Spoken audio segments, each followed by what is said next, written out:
everyone, Keith here from MB Tennis. Hope you guys are doing great today.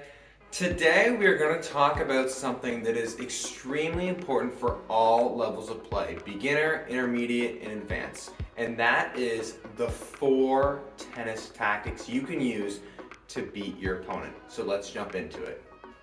Now, the very first tennis tactic is making your opponent move. Now in tennis, we all know it's very simple, hitting the ball back and forth, having a rally down the middle, but we know the game changes when you need to make your opponent move side to side or up and back. When you move your opponent side to side, it becomes a lot harder because they gotta do everything with their stroke while moving and running. And once they get going side to side or up and back for a long period of time, if you're playing at a lower level, the stroke will break down.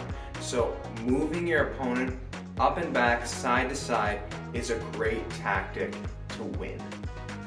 Tactic number 2 is being consistent. Now consistent, if you have not heard of the term in tennis, essentially means to get as many balls back as you can. It doesn't matter where they land, it doesn't matter how short they are or how deep they are, just getting the ball back over and over and over, essentially to outlast your opponent. You see a lot of guys on the tour that sometimes default to this strategy, like Rafa Nadal going battery ram to the opponent's backhand. Nothing really special, but it's a strategy that's very consistent for him. Or if you're a club player, it can just mean, getting the ball back in the blue sometimes. So this will make your opponent very annoyed because they're going to know you're just going to keep getting the ball back, and eventually they're going to go for a shot that's not smart and it's going to land in the net, long or wide. So being consistent is a very good strategy it's a very safe strategy to use against your opponent because it doesn't require a lot. You can hit the ball wherever you like, but you just got to get it back as much as you can. The one downside to being consistent is there's gonna be some long rallies. So it doesn't matter your age, your level, you're gonna want to be on the fitter side if you're gonna be trying to be consistent all the time.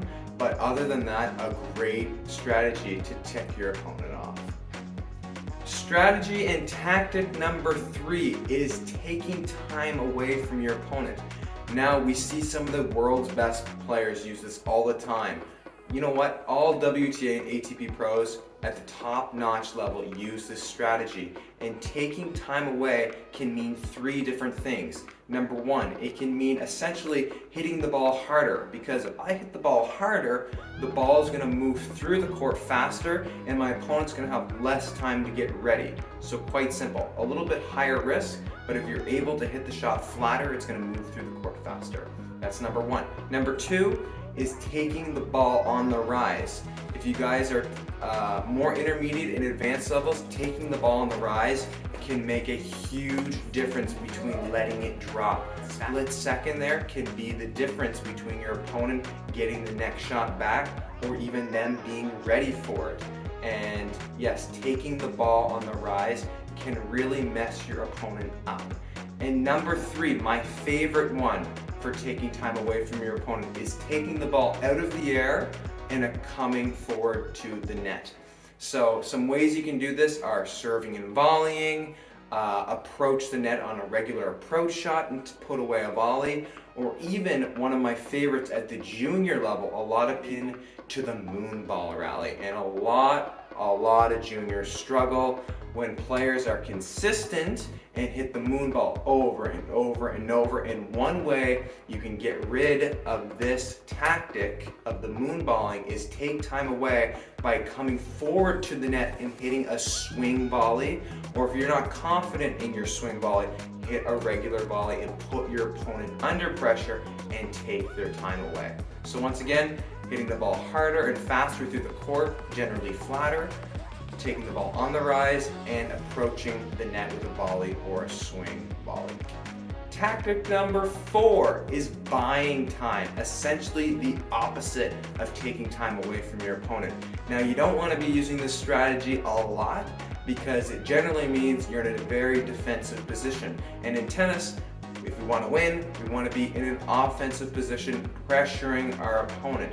Now there is the odd time that we are in a defensive position or neutral position and we can force an error, but we want to be attacking. So, with that being said, the buying time strategy is essentially, it's very simple. When you are on the run or defending, you send the ball so high over the net to give yourself time to get back in the rally and recover. So if I'm on the run in a rally and all of a sudden my opponent throws a big forehand cross court and I throw a huge deep lob up, that is going to give me time and maybe even a second to take a breath to get ready for the next shot. I may not win the point, but I'm definitely giving myself a shot to get back into the point, and that's the whole point of the buying time tactic. So there you guys have it. I wanted to give you guys a little bit of an insight of 4 basic tactics you guys can use in matches. Now, all levels can use this. If you guys watch on the ATP or WTA tours, you guys can pinpoint these 4 strategies every game. Sometimes even every point, these guys and girls are doing a great job at these. And you guys at the club level, junior players, and even just beginners can start doing this too. Thank you guys for watching, and we'll catch you guys on the next video.